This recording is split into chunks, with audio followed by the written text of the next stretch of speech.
Today, a surefire way to bust out of your music rut and rediscover your record collection. I call it the 50 Album Challenge. More on that coming up right after this. Channel 33, RPM, yeah, 33, RPM, Channel 33, RPM, yeah, Vinyl Gear and more. Hi, my name is Frank. Welcome back to Sundays on Channel 33 RPM, your channel for vinyl gear and more. Quick shout out to Mark Pelton from YouTube channel Golden Vinyl Spin, who sent me this really cool t-shirt. Thank you very much, Mark. You, dear 33er, should check out Mark's channel. He's passionate about vinyl and is entertaining as well. I will leave a link below this video. Channel 33 RPM. So, the 50 Album Challenge. Here's some of the history behind that. I was recently thinking about this, and I realized that I was listening to the same group of records all the time. Of course, there were exceptions. I would buy new vinyl, I would get new releases, people would send me records. But aside from that, I was going back to this core group of records, which makes absolutely no sense. I got 12, 13, 1,400 records behind me, yet out of habit, I was sticking to the same group of records. It's almost routine. It's Friday night, I'm in the music room, I want to listen to something, I pull out an old favorite. But what about the rest of the records?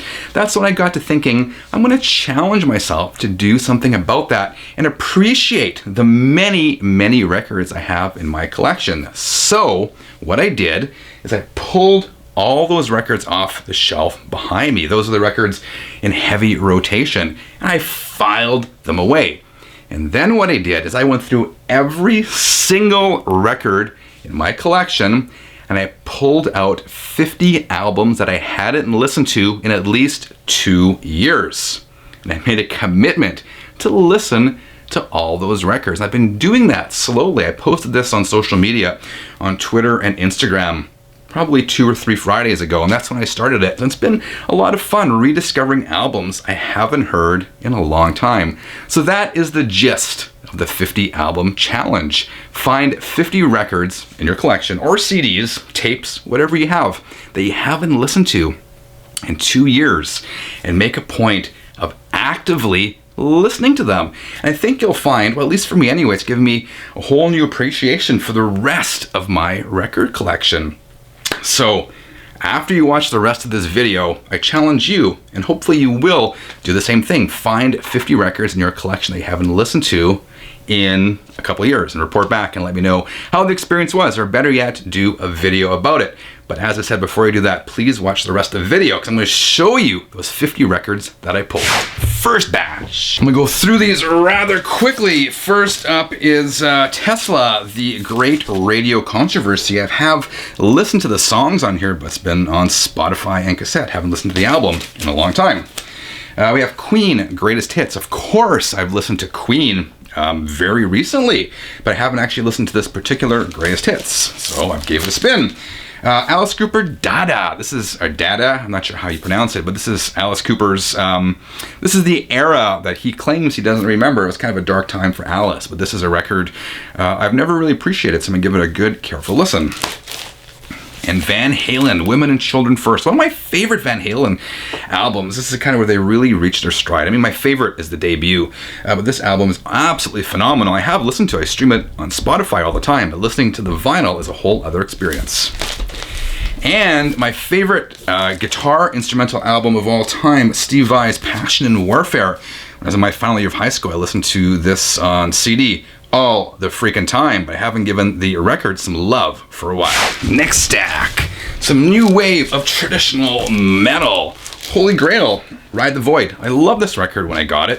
I listened to it several times and filed it away. What a shame. Jeff Beck, Blow by Blow, classic album.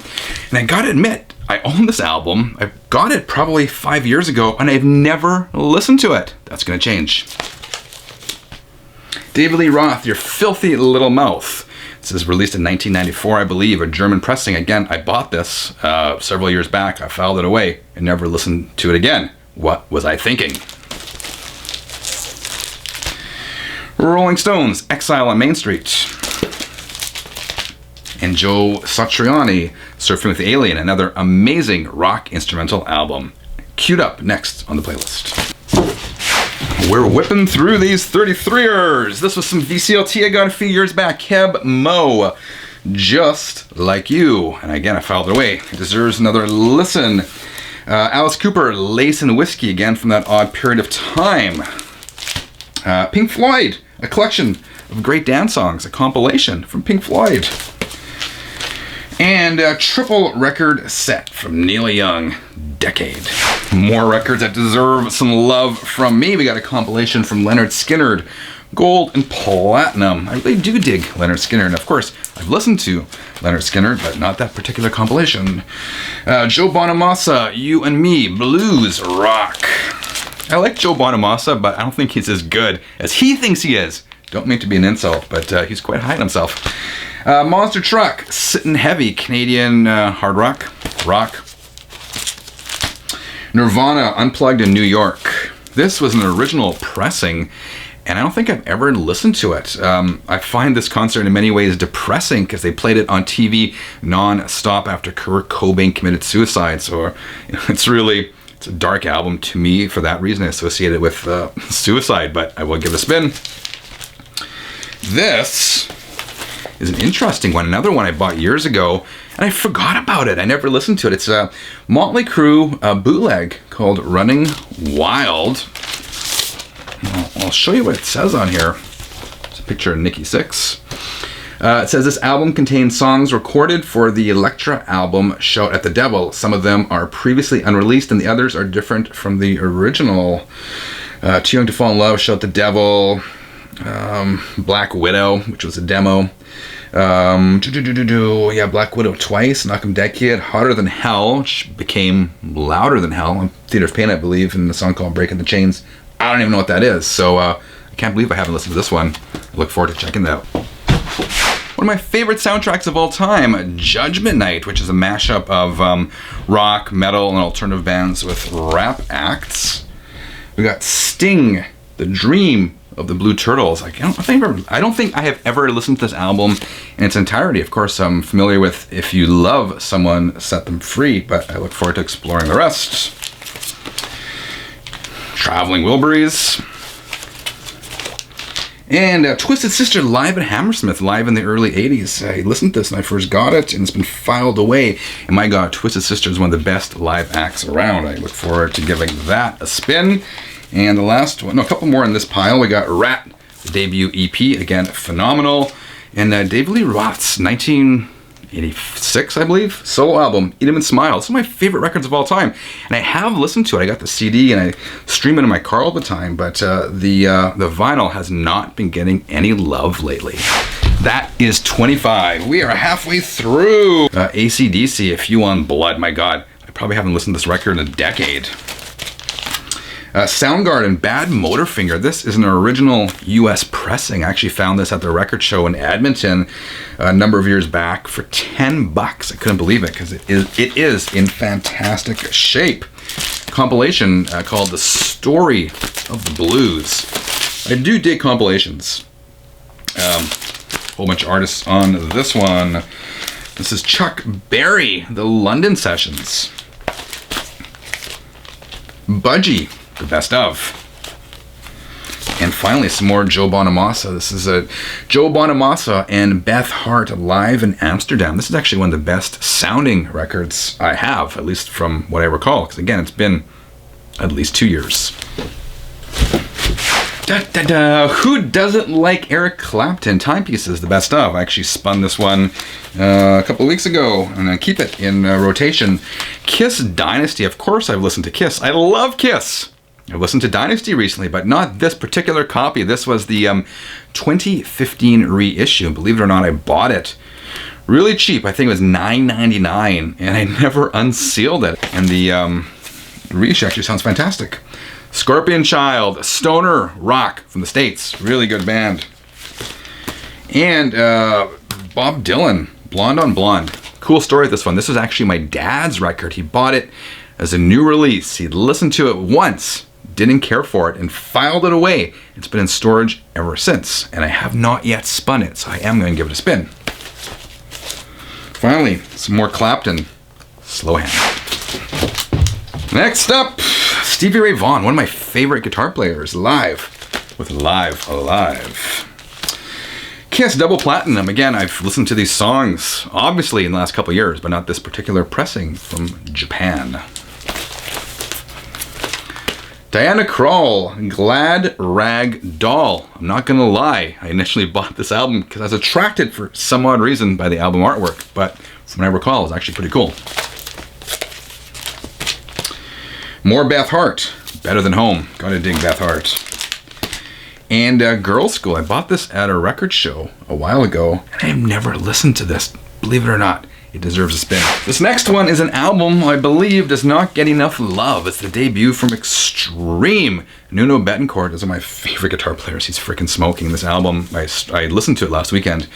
It's a lot better than I remembered. Kiss Unmasked. Again, this is one of the 2015 reissues. I bought it. I never opened it. Shame on me. It's now been unsealed.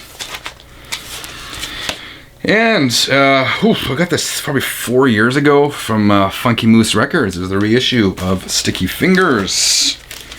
And finally in this stack, Albert King, Born Under a Bad Sign, classic blues album, which is actually being reissued for Record Store Day. And my last pile of records, Cinderella, Heartbreak Station. It's heartbreaking, isn't it? I haven't listened to this in a while. It's hard to find this one on vinyl nowadays.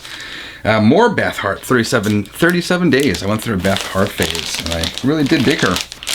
More Soundgarden. This is a 3 LP compilation. Again, I have listened to Soundgarden in the recent months, but not this particular compilation. Got some blues, Mississippi.